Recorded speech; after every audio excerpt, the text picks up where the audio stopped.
I thought maybe one of the best springs we had from a perspective of weather. Didn't have to change the schedule once, which lends to consistency, and football's a consistent sport. And when we can stay in a routine, we're always better. I think we got better. One of the gauges that I've always had is, on an individual basis, do you see progress? We're not game planning. It gets a little bit stale from a perspective of offense knows what defense does, defense knows what offense does. But I thought as players we got better. We saw improvement over the course of the 5 weeks. We didn't get anybody seriously injured, which is a huge goal, which means we should have everybody ready to go for summer workouts. And then as far as the wrap-up side, I thought it was a great day. We've done a great job here at Stony Brook of representing that spring game for a lot of different things. One is obviously to wrap up spring, but, we do a huge junior day, do our awards for our seniors. We also do our team awards, show the highlight film. So it incorporates a lot of different factors. But I think Saturday was a successful day overall. Really don't look too much at the performance on the field on that last day because that was not our ultimate goal. One of the things Coach Carmen and I agreed upon, we were going to really make any decisions. And that didn't mean who was going to be the starter. It meant more of being too analytical on our evaluation. They're young kids from a standpoint of having that responsibility on their shoulders. And they'll tend to go on the field and want to impress us, and at that point it doesn't become a win for them. So we really just wanted them to play, learn the system, manage the system, and play within our system. I think the success we've had at quarterback the last few years has been the ability of Joe to play within himself and within our system. And anytime we stepped out of that box, we weren't as good a team. Quarterback really talks about team. So I thought from that perspective, they made progress. There were good days, bad days, which I think the quarterback's going to have, trying to develop the consistency. Pleased with our progress through 15. The beauty is they have a whole summer, and we've got 25 more. And, reps on the field is the only way a quarterback gets better. So we're excited about both of them, and certainly look for them to continue to progress. I don't really get into quarterback wars, so whatever happens, happens. Yeah, we graduated, once again, 2 3.5-year starters. And with Joe, those 3 guys have played a lot of snaps from the quarterback and linebacker positions. So we're grossly inexperienced at linebacker, maybe even more than quarterback, because I think the quarterback probably got on the field a little bit more than the backup linebackers. But we saw some progress as some of the young guys. Reggie DeMonch really, I thought, stepped up and stepped to the plate. And he was sort of the next guy that had to. And then we have a bunch of other guys that I think each guy got a little bit better. And, we'll be continuing to evaluate that. But, we didn't play less run defense this spring than we've played in the past, which means, number one is you want them to fit into your system. We're very system-oriented. But other guys can make plays too. So, we relied on the linebackers to cancel plays. Now you rely on some different people. I think this team, where it's young at the top, is got a lot of good leaders. And I think some of the younger guys felt comfortable putting themselves in that role.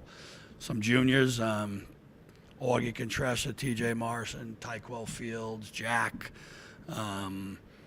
number of other guys stepped up to the plate. So, we need the leadership. I think you got to be really good at setting the tempo. And I think the one thing our seniors did is they set the tempo. All winter and on the field. They came excited about practicing every day. And that's a little bit better than been in the past. So even though the leadership isn't in numbers, I think it was really, really good. Well, I think we have a confidence level in our system.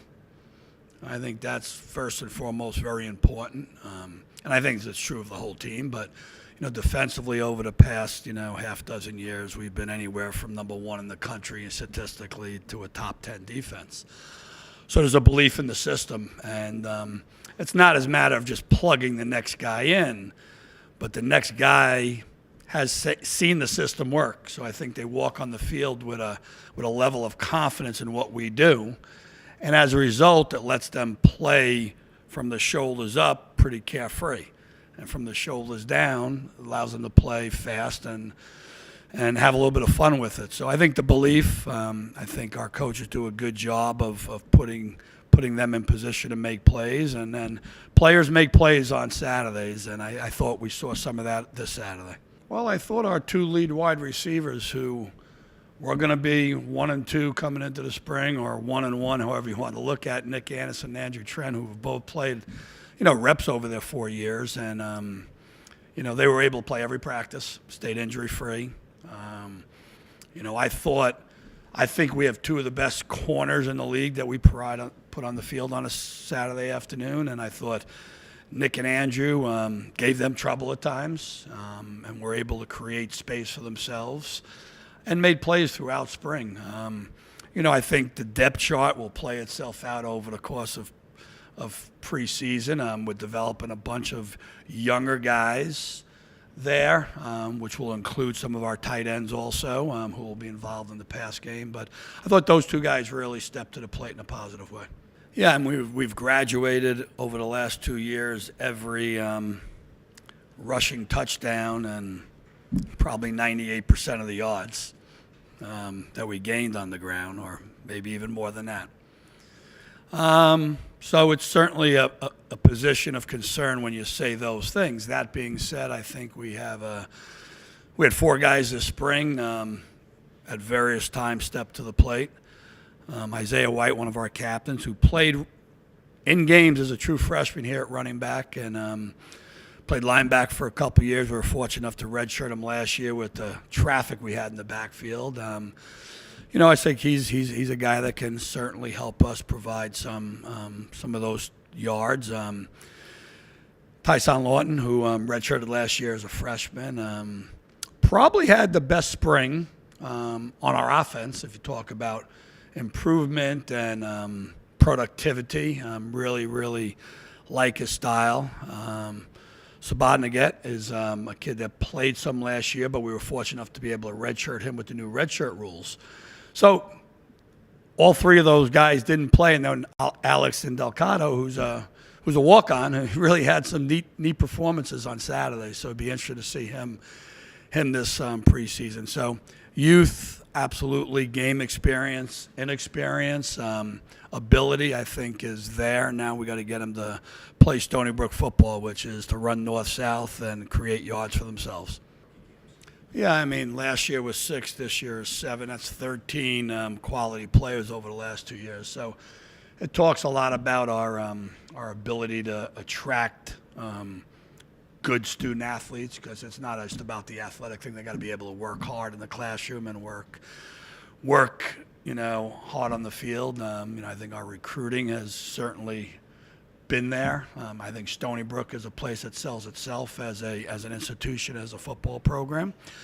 And then I think our guys have really bought into that football is very, very important here. We do our homework.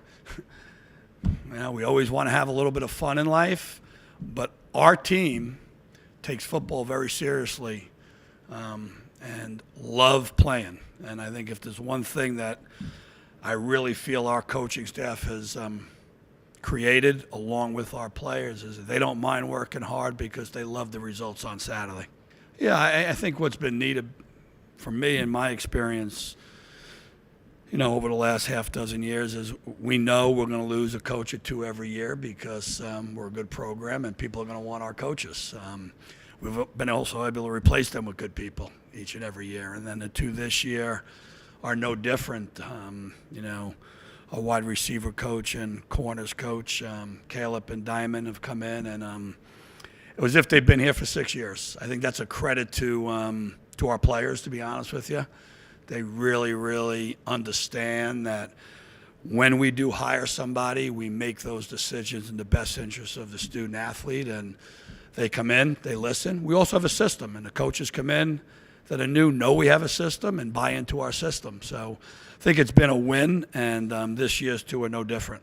Well, I'll have an opportunity to visit with each one of these players over the next 3 or 4 days and sort of talk about how to take the next step in life and also as a football player. And I'll give them a small synopsis of where they are and how they can get there. We want to finish up finals strong, which is crucial. Take a little time down away from football. I don't think you can ever turn it off, but I think there's times where you need to as coaches and as players. And then we'll report back on Memorial Day evening.